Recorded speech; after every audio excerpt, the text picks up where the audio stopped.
And ready to start page 67, and the chapter is called Lucky. We just heard Stella tell a story about Jumbo. I've heard the Jumbo story many times. Stella says that humans found it odd that the huge silverback didn't kill the boy. Why, I wonder, was that so surprising? The boy was young, scared, and alone. He was, after all, just another great ape. Bob nudges me with his cold nose. Ivan, he says, why aren't you and Stella in a zoo? I look at Stella and she looks at me. She smiles sadly with her eyes, just a little, the way only elephants can do. Just lucky, I guess, she says. Arrival. The new neighbor arrives after the 4 o'clock show. When the truck comes lumbering toward the parking lot, Bob scampers over to inform us. Bob always knows what's happening. He's a useful friend to have, especially when you can't leave your domain. With a groan, Mac lifts the sliding metal door near the food court, the place where the deliveries are made. A big white truck is backing up to the door, belching smoke. When the driver opens the trunk, I know that Stella is right. A baby elephant is inside. I see her trunk poking out from the blackness. I'm glad for Stella, but when I glance at her, I see she is not glad at all. Stand back, everyone, Mac yells. We've got a new arrival. This is Ruby. This is Ruby, folks. 600 pounds of fun to save our sorry butts. This gal is going to sell us some tickets. Mac and 2 men climb into the black cave of the truck. We hear noise scuffling, a word Mac uses when he's angry. Ruby makes a noise too, like a little trumpet they sell at the gift store. Move, Mac says, but still there is no Ruby. Move, he says again. We haven't gotten all day. Inside her domain, Stella paces as much as she's able to, 2 steps one way, 2 steps the other. She slaps her trunk against the rusty metal bars, and she grumbles. Stella, I asked, did you hear the baby? Stella mutters something under her breath, a word she uses when she's angry. Relax, Stella, I said. It'll be okay. Ivan, Stella says, it will never, ever be okay. And I know enough to stop talking.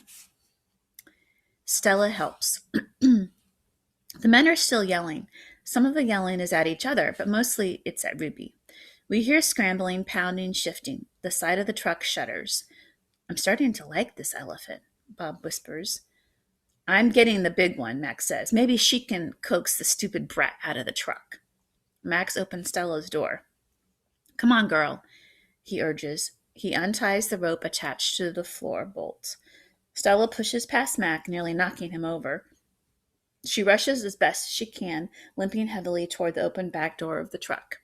She catches her swollen foot on the edge of the ramp and winces. Blood trickles down.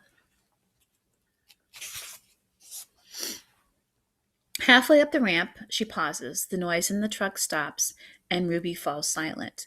Slowly, Stella makes her way up the rest of the ramp. It groans under her weight, and I can tell how much she is hurting by the awkward way she moves.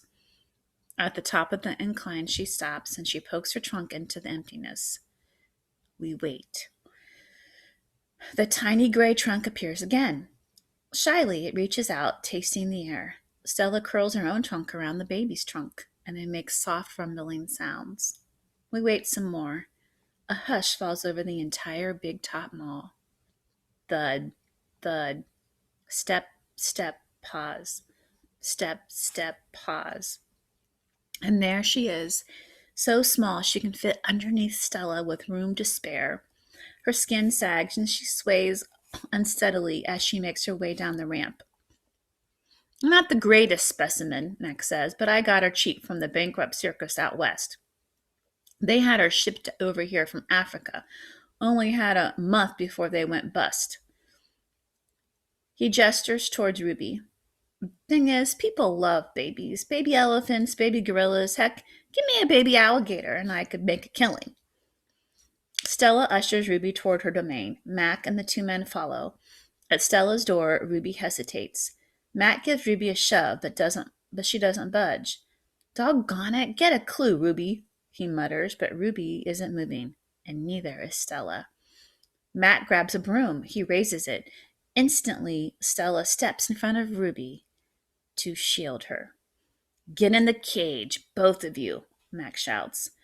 Stella stares at Mac, considering. Gently but firmly, using her trunk, she nudges Ruby into her domain, and only then does Stella enter. Mac slams the door shut with a clang. I see two trunks entwined, and I hear Stella whispering. Poor kid, says Bob. Welcome to the Exit Big Top Mall and Video Arcade, home of the one and only Ivan. The next chapter, Old News. When Julia comes, she sits by Stella's domain and watches the new baby. She barely talks to me. Stella doesn't talk to me either. She's too busy nuzzling Ruby. She is cute, little Ruby, with her ears flapping like palm leaves, but I am handsome and strong. Bob trots a circle around my belly before settling down in just the right spot. Give it up, Ivan, he says. You're old news. Julia gets out a piece of paper and a pencil. I can see that she is drawing Ruby. I move to the corner of my domain to pout. Bob grumbles. He doesn't like it when I disrupt his naps. Homework, Julia's father scolds. Julia sighs and puts her drawing aside. I grunt, and Julia glances in my direction. Poor old Ivan, she says. I've been ignoring you, haven't I? I grunt again, a dignified, indifferent grunt. Julia thinks for a moment, and then she smiles. She walks over to my domain, to the spot in the corner where the glass is broken, and she slides papers through. She rolls a pencil across my cement floor. You can draw the baby elephant, too, Julia says. Excuse me. I bite the pencil in half with my magnificent teeth, and then I eat some paper. So I guess he's trying to say he doesn't like that idea so much. The next chapter is called Tricks. Even after Julia and her father leave, I try to keep walking and sulking, but it's no use. Gorillas are not by nature powders. Stella, I call. It's a full moon, do you see? Sometimes, when we are lucky, we catch a glimpse of the moon through the skylight in the food court. I did, Stella says. She is whispering, and I realize that Ruby must be asleep. Is Ruby all right? I ask. She's too thin, Ivan, Stella says. Poor baby. She was in that truck for days. Mac bought her from a circus on the same way he bought me, but she hadn't been there long. She was born in the wild, like us. Will she be okay? I ask. Stella doesn't answer my question. The circus trainers chained her to the floor, Ivan, all 4 feet, 23 hours a day. I puzzle over why this would be a good idea. I always try to give humans the benefit of the doubt. Why would they do that? I finally ask. To break her spirit, Stella says, so she could learn to balance on a pedestal, so she could stand on her hind legs, so a dog could jump on her back while she walked in mindless circles. I hear her tired voice, and I think of all the tricks Stella has learned. Introductions. When I awake the next morning, I see a little trunk poking out between the bars of Stella's domain. Hello, says a small, clear voice. I'm Ruby, and she waves her trunk.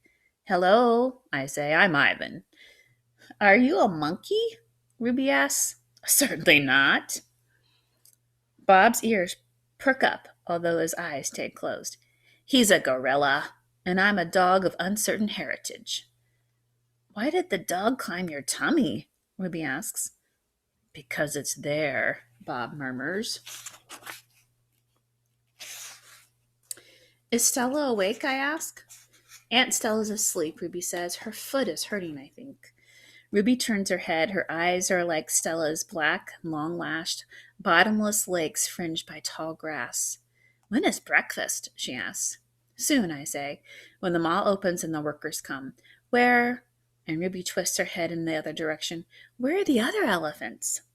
It's just you and Stella, I say, and for some reason, I feel like I've let her down. Are there more of you? Not, I say, at the moment. Ruby picks up a piece of hay and considers it. Do you have a mom and dad? Well, I used to. Everyone has parents, Bob explains. It's unavoidable. Before the circus, I used to live with my mom and my aunts and my sisters and my cousins, Ruby says. She drops the hay, picks it up, twirls it. They're dead. I didn't know what to say. I'm not really enjoying this conversation, but I can see that Ruby isn't done talking.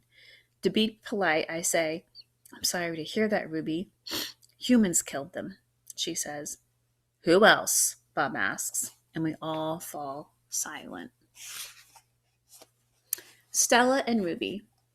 All morning, Stella strokes Ruby, pats her, smells her. They flap their ears, they rumble and roar. They sway as if they are dancing. Ruby clings to Stella's tail, and she slips under Stella's belly. Sometimes they just lean into each other, their trunks curled together like jungle vines. Stella looks so happy. It's much more fun to watch them than any nature show I've ever seen on TV. Home of the one and only Ivan. George and Mac are out by the highway. I can see them through one of my windows, and they are next to each other on tall wooden ladders leaning against the billboard that tells the cars to stop and visit the one and only Ivan, the mighty silverback. George has a bucket and a long-handled broom. Mac has pieces of paper. He slaps one against the billboard. George dips his broom into the bucket. He wets the paper with liquid from the bucket, and somehow the paper stays in place. They put on many pieces before they are done. When they climb down from the ladder, I see they've added a picture of a little elephant to the billboard. The elephant has a lopsided smile. She is wearing a red hat, and her tail curls like a pig's. She doesn't look like Ruby. She doesn't even look like an elephant. I've only known Ruby one day, and I could have drawn her better. Which leads to the chapter we're going to look forward to next time, which is called Art Lesson. I wonder who's going to give the art lesson and what they're going to draw. Stay tuned to find out. Until next time.